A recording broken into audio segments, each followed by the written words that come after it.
So now let's get to the good stuff. Michael, we'll start with you. Your team has been engaged in this iterative process for a couple of years now to build this algorithm that will both protect the privacy of respondents and meet the accuracy needs of data users. So you build the algorithm, you put out some sample data, you get feedback, make changes to the algorithm, put out more sample data, get more feedback, and so on.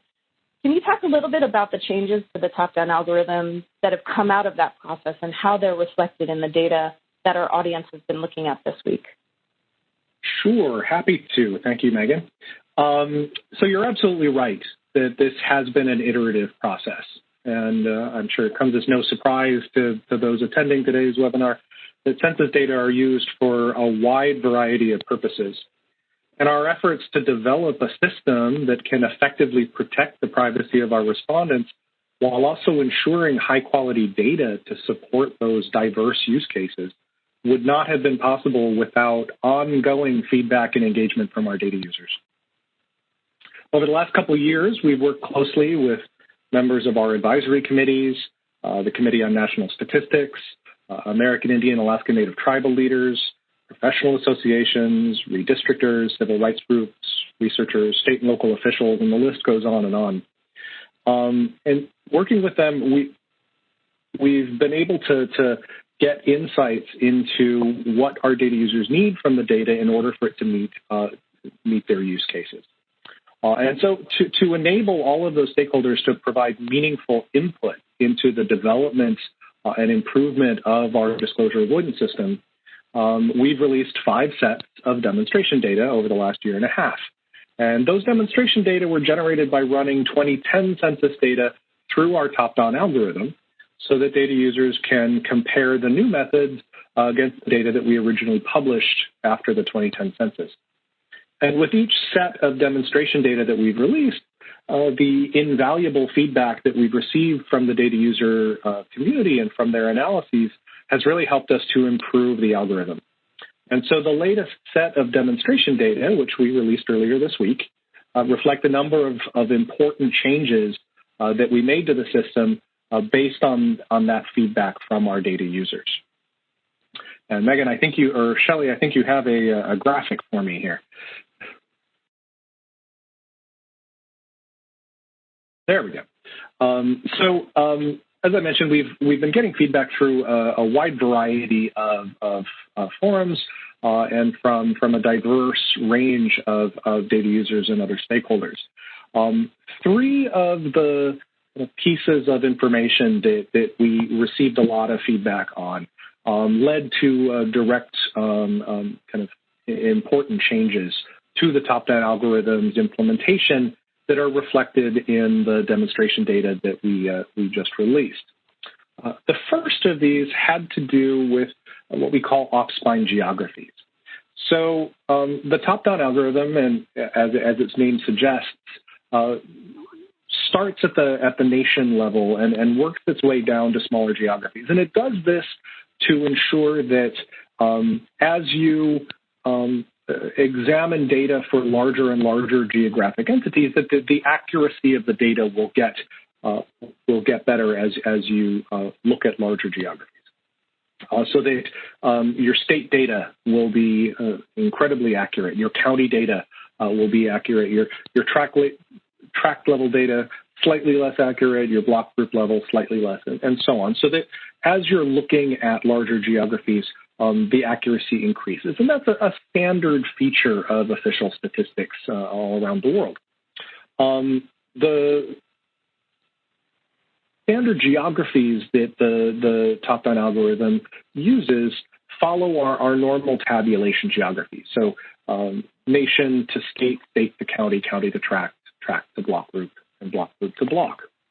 But those are typically, or in many cases, not the geographies that our data users are particularly interested in. They're interested in school districts and places and cities and voting districts and congressional districts. These assembled and constructed geographies that don't fall neatly on that kind of tabulation geographic hierarchy.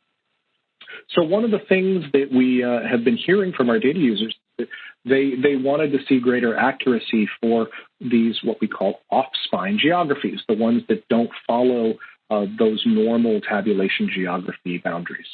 So one of the things that we changed in the recent set of demonstration data is we implemented what's called an optimized geographic hierarchy for post-processing, or an optimized spine. And what this does is it essentially changes how the algorithm is processing down from the nation down to the block level, so that it's getting closer to those off-spine geographies that people are really interested in. So we essentially brought them closer to the spine. And we have more information about that in the documentation that came out with the demonstration data, and we'll be doing a separate webinar that goes into this much more deeply. But what this did was it significantly improved the accuracy of the data for these non-tabulation geography entities like cities and places and school districts and so on. So that was one change. A second piece of feedback that we've heard a lot about from our data users is concern about outliers. If you've seen any of our prior information on our implementation of the disclosure avoidance system, you know that this is at its core a system that infuses noise into the statistics to protect privacy. It's introducing a little bit of uncertainty to prevent re-identification. And that noise that's injected comes from a statistical distribution that's centered around 0. So the most likely circumstance for any statistic is that 0 noise is added. But with slightly lower probability, you might have plus or minus 1. With even lower probability, plus or minus 2, and so on. And it follows a statistical distribution. In earlier iterations of the demonstration data that we released, we used a particular statistical distribution known as the discrete Laplace distribution, or discrete geometric distribution. In response to concerns about outliers, where the larger amounts of noise were being added with low probability, but from the tail ends of that distribution, concerns about those outliers led us to change the mechanism that we're using for the noise infusion.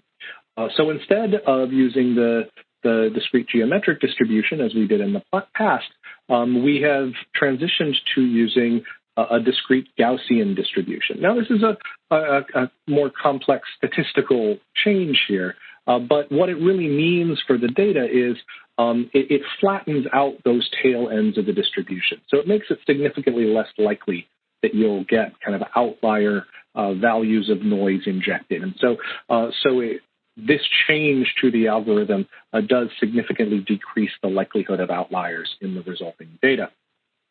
And the third major change that we implemented for these demonstration data addresses just overall concern by our data users about the level of accuracy.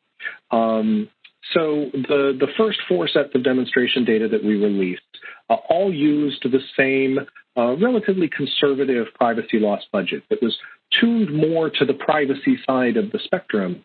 And we kept it there to enable us and our data users to identify kind of algorithmic problems that might be occurring that might be distorting the resulting data. And so we held it there so that people could compare demonstration product to demonstration product over each release to see the improvements that we were making to the algorithms. Our most recent set of demonstration data that we released, we upped the privacy loss budget. We essentially tuned for fitness for use rather than tuning for privacy as we had in the past. And what this has done is it has significantly increased the overall accuracy of most of the statistics that are included in the demonstration data. And this new level of privacy loss budget is much closer, it better approximates the overall level that we anticipate will be set for the actual production run of the 2020 redistricting file later this summer. So those are the 3 big changes that are reflected in the new demonstration data. implemented because of the feedback that we've received, and we're looking forward to getting feedback from this new set of demonstration data so that we can continue to refine and improve the algorithm before we go into production. And so I'll turn it back to Meghan. Thank you. Thank you so much. That's really helpful. I know there are a lot of sort of smaller tweaks that are represented in those larger changes, and I know you all have done a ton of work to try to be responsive to the feedback that you've gotten from our data users, and I really appreciate it.